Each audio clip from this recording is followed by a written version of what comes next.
चिता के प्रथम स्नान के समय भी आप उपस्थित थे ना बाबा मातंग? कम से कम वह तो स्मरण होगा आपको। मैंने चिता को कभी सुचेता की गोदी में नहीं देखा है। तो आप क्यों कह रहे हो कि कुछ दिन पहले तक सुचेता चिता का पालन पोषण कर रही थी?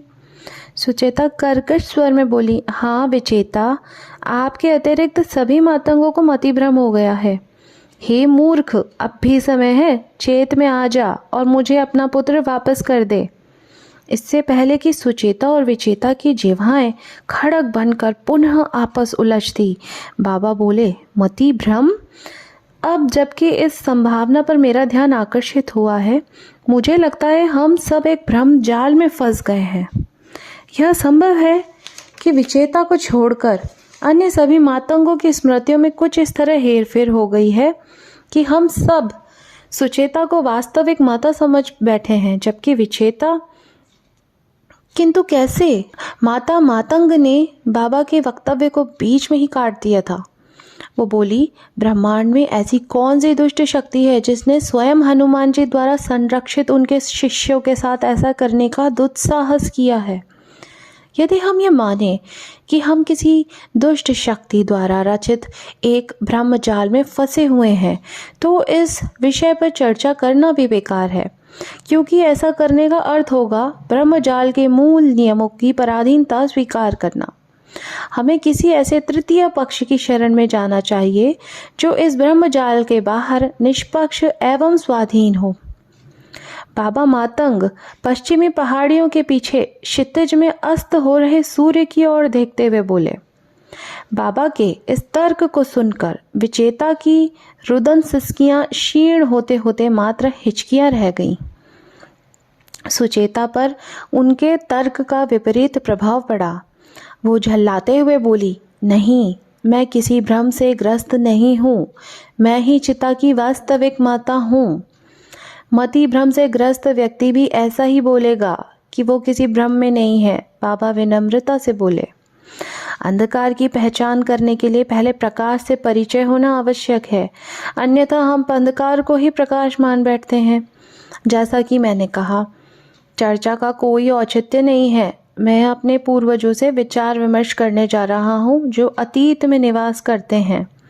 मुझे पूर्ण विश्वास है कि वे इस विषय पर निष्पक्षता से विचार कर सकते हैं और हमें बता सकते हैं कि इस द्वंद्व और भ्रम का मूल क्या है। सूर्य अस्त हो रहा है, दिन पूर्ण होने को है, रात्रि जो पूर्वजों से संपर्क साधने का सबसे उचित समय है, शीघ्र ही इस धारा का आलिंगन करने वाली है। मुझे बिना समय नष्ट किए पहाड़ी के शिखर पे पहुंचना है। बाबा के तर्क ने सुचेता को भ्रम में फंसे होने की संभावना को स्वीकार करने को बाध्य किया। हिचकिचाते हुए उसने निवेदन किया, बाबा, क्या मैं भी आपके साथ आ सकती हूँ? ब्रह्मजाल में फंसे होने की संभावना का विचार मेरे मन को आतंकित कर रहा है। ठीक है, बाबा बोले, किंतु यदि आप आ रही हो तो विचेता को भी आना चाहिए। मेरे लिए आप दोनों एक समान हो। विचेता ने दृष्टि मात्र से एक प्रश्न पूछा, जिसके उत्तर में बाबा बोले, हाँ, आप चिता को भी साथ ला सकती हो।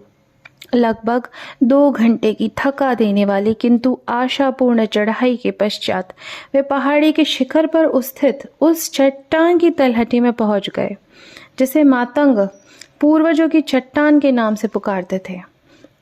चूंकि मातंग इस चट्टान पर प्रायः रात्रि के समय आते थे, उन्होंने उसके ऊपरी छोर में एक कुंडली तराश रखी थी जिसमें रस्सी अटका कर सहजता से चढ़ाई की जा सकती थी। किंतु उस शाम जब बाबा ने रस्सी का एक सिरा ऊपर की ओर फेंका, दूसरा सिरा जो उनके हाथ में रहना चाहिए था फिसल गया। घने अंधकार में उन्हें अपने हाथ भी दिखाई नहीं दे रहे थे।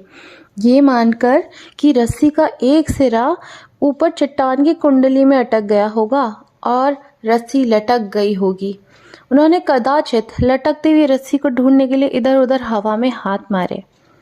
पूर्वजों से संपर्क साधने हेतु आए मातंग शीघ्र ही चट्टान की तलहटी पर हताश होकर बैठ गए।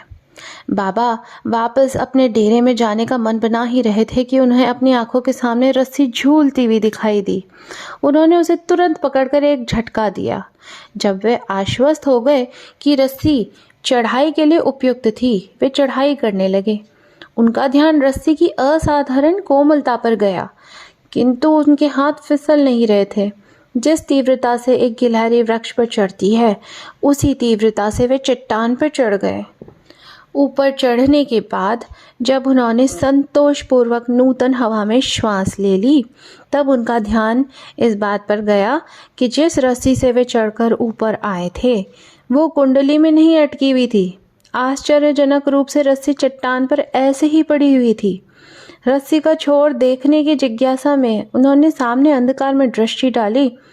उन्हें दिखाई दिया ब्रह्मांड का छोर। एक प्रकाशमय आकृति जुगनू की भांति दैदीप्यमान थी। उन्होंने उस आकृति को पहचानने में तनिक भी देर नहीं की। वे कोई और नहीं अपितु चिरंजीवी हनुमान जी थे।